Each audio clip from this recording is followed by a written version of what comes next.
Wow, खूपच सुंदर चहा आहे.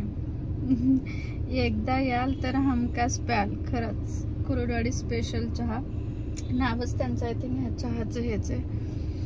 आम्ही आहेत सध्या कुरुडवाडीमध्ये पंढरपूर चौकात. म्हणजे एक टेंभुर्णीकडे जातो, एक कुरुडवाडी शहरात जातो, एक बार्शीकडे जातो आणि एक पंढरपूरकडे जातो. म्हणजे अशा चौरस्त्यावर आम्ही दाखवते तुम्हाला. टेंभुर्णी, इकडे कुरुडवाडी, माझ्या मागे बार्शी आणि इकडे पंढरपूर. असं आम्ही या चौरस्त्यावर उभे आहेत.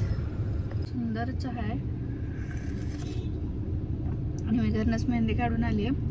कारण म्हटलं परत इथे सगळ्यांना मेहंदी काढायची म्हणलं ना खूप उशीर होतो रात्री आणि मग कंटाळून जातो. स्वतःला मेहंदी काढायला नको वाटतं. तर तुम्हाला थोड्याने मेहंदी पण दाखवते. शिवाय मस्त झोपला आणि मी चालली आता टेंभुर्णीला संक्रांतीसाठी.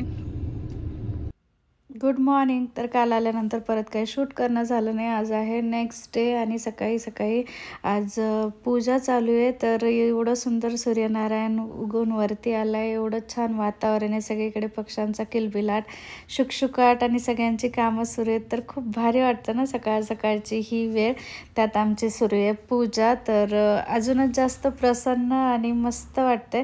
तर सासरे आल्यानंतर सगळ्यांनी एकत्र मिळून केले ना कामं खूप भारी वाटतं. कारण काम कधी होतात कळत नाही आणि खूप सारे असले तरी खूप पटकन कामं होतात. पारुष बच्चे लोक म्हणलं आमचे का असे बसलाय. शिवायचे दात भारी दिसते, पडलेला दात. हो दिदा, गुड मॉर्निंग.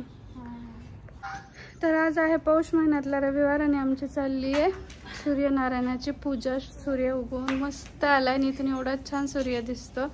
तर चला इथे पूजा करून घेतो. तर नमस्कार मंडळी, कशा आहात? मजेत ना? मी आशा करते तुम्ही सगळे मस्त मजा येत असतील. आम्ही पण सगळे मस्त मजेत आहेत. तर सणासुदीचे दिवस घरात एकदम मस्त वातावरण आहे आणि असं वेगळं रोजच्या रुटीनपेक्षा काय असेल ना तर अजून करायला उत्साह येतो. तर तसंच आमच्या सगळ्यांची मस्त लगबग चालू आहे. इथे यांची पूजा चालू आहे. तर चला, मग जन्मी भाऊरायाच मिळू दे असंच काहीतरी मागणं चालू असं कदाचित. एवढं शांततेत चाललंय म्हणजे हो. कुणाची चिंता नको अजिबात माझ्याशिवाय. खरंय खरंय. राग आला असं म्हणता का हो? मी आहे म्हणूनच उगा सांभाळून घेते. दुसरी असती तर सोडून गेली असती. राग आणावंच लागत नाही. तेच रागीट आहेत का जास्त? आई तुम्ही म्हणलात का कधी पप्पांना असं मी आहे म्हणून टिकली नाही तर दुसरी असती तर गेली असती म्हणलात? सगळ्यात होय ना, सगळ्याच म्हणतात असं.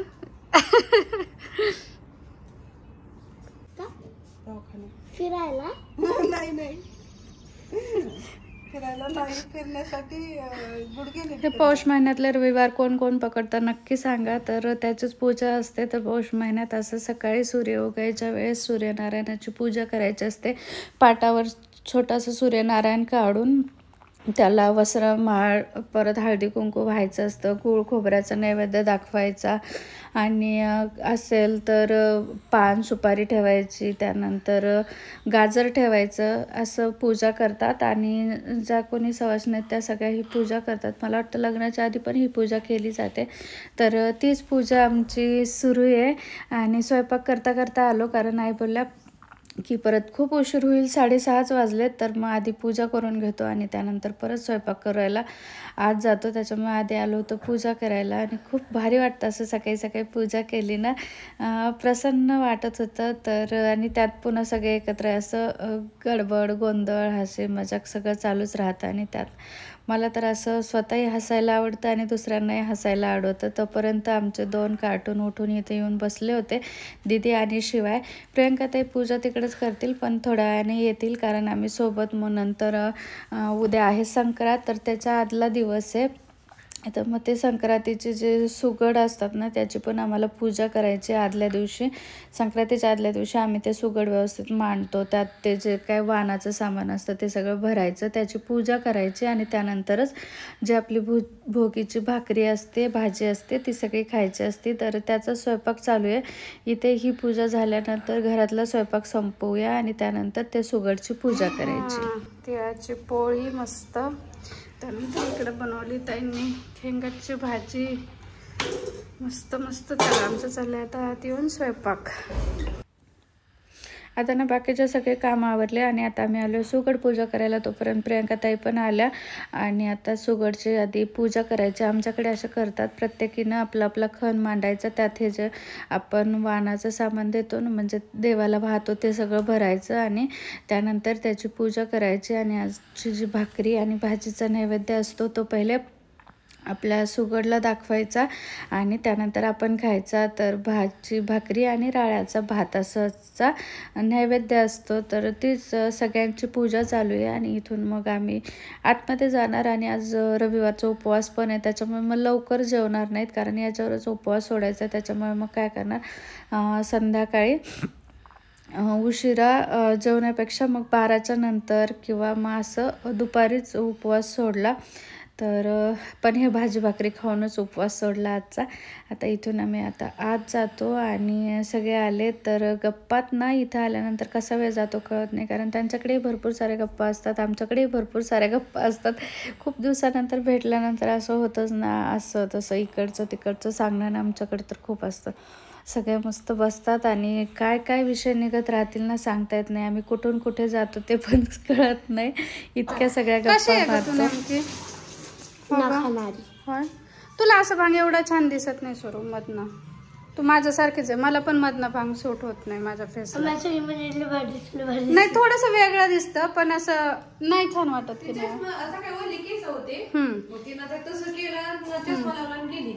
हा ते हा, मला पण असं होतं, मलाही सूट होत नाही मधनं भांग. हा हा, वाव, छान वाटत असं. आणि त्या चष्म्यावर अजून भारी दिसतं. का ग तू लावत नाही चष्मा? नव्हतं तेव्हा किती वाटत असेल की नाही, तसंच होतं. या तुम्ही पण जेवायला आज बनवली तिळाची पोळी, त्यानंतर बाजरीची भाकरी, राळ्याचा भात आणि जी आपली भाजी असते ना, खेंगटची भाजी म्हणतात इकडे, तर ती भाजी. आणि आम्ही सगळे आता उपवास सोडायला बसलो. दादा म्हणते तिघी स्वयंपाक करतात, म्हणजे स्वयंपाकाला काय टेस्ट असेल, आज खरंच खाऊनच बघायला पाहिजे हो दादा. मी करते भाकरी, ताई भाजतायत हुरडा, त्या करतात अद्रक पेस्ट. तर मस्त आज हुरड्याचा बेत आहे आमचा. मग काय तर. आणि त्या हुरड्यासाठी एवढी मेहनत घेतली की आमच्या हातनं हात कामातच गेले. लाल भडकच झाले. निघता निघत नव्हता. गोळभेंडी हुरडा आहे, तो कंसापासून वेगळा केला आणि आता गॅसवर भाजताय. सिंपल पद्धत. होय का? नाही ग सोदिदा, फक्त डार्क केले. तीच कसली भारी दिसायला लागली, काय नाही सर भरली वाटायला लागली. तूच भरलेली बाळा, मी फक्त त्याला फिनिशिंग करते, final touch. Border final touch देते. बाबू तुला काढायची का मेहंदी? बाबुडीला चल, तुमच्या जेवढे समोर आहेत त्यांनाच काढायचं. जेव्हा आले तो अजून गिऱ्हाईक वाढवा आमचं. पण ते बी लहानपणी गाड्या काढा, कुठं काय करा, शाबू फ्रीज मध्ये ठेवला का? होय ग, हे पण काढायचं. बाबूच्या हातावर भाऊजीच काढू. आणि आता जेवण हुरडा खाऊन सगळं झालं. तर आता चाललंय मेहंदी प्रोग्राम आणि सगळ्यांना मेहंदी काढायचं सुरू आहे. तर मी प्रियंकाताई मेहंदी काढतोय. दीदी पण हळूहळू मेहंदी काढायला शिकायली. दीदीनेच स्वराच्या हातावर मेहंदी काढली होती, पण ती स्वराला थोडीशी डार्क पाहिजे होती, त्याच्यामुळे मी थोडंसं ते डार्क करायचं काम करते. आणि असं गप्पा टप्पा करत मेहंदीचा प्रोग्राम चालू आहे. प्रियंकाताईंनी आईंच्या हातावर पण खूप सुंदर मेहंदी काढली. आता त्या कल्पनाताईंच्या हातावर काढते, तोपर्यंत मी म्हटलं ह्या दोघी पोरींच्या हातावर मी मेहंदी काढते, कारण तर परत मला प्रियंकाताईंना पण मेहंदी काढायची. स्वतःच्या हाताला स्वतः काढता येत नाही ना, त्याच्यामुळे. आणि दुसऱ्यांनी काढल्यावर भारी पण वाटतं. मला पण आवडतं असं दुसऱ्यांकडनं मेहंदी काढून घ्यायला, पण ह्यावेळेस मीच काढली. कारण काय होतं ना, हे सगळ्यांना काढत बसलं ना, आपण शेवटी राहतो आणि मग कंटाळा येऊन जातो. असं वाटतं जाऊ दे आता काय काढायचं, थोडंसं काहीतरी काढल्यासारखं करतो आणि सोडून देतो. पण ह्यावेळेस नाही, ह्यावेळेस मी खूप सुंदर मेहंदी काढली होती माझ्या हातावरती पण आणि पायांवरती पण. कारण मला खूप दिवसांनी मेहंदी काढली होती आणि खूप इच्छा होती आज मेहंदी काढावीशीच वाटत होती. काय माहीत काय झालं होतं. मला वाटतं पप्पूच्या लग्नानंतर मी पहिल्यांदाच मेहंदी काढली असेल, दिवाळीत काढली का नाही आठवत नाही, पण खूप दिवस झाले असं वाटलं आणि मग इच्छा झाली होती. मला खूप आवडतं मेहंदी काढायला. लहानपणी त्यांना मी हाताची मेहंदी जात नाही तोपर्यंत दुसरी मेहंदी काढायची, पण आता विसरून गेले.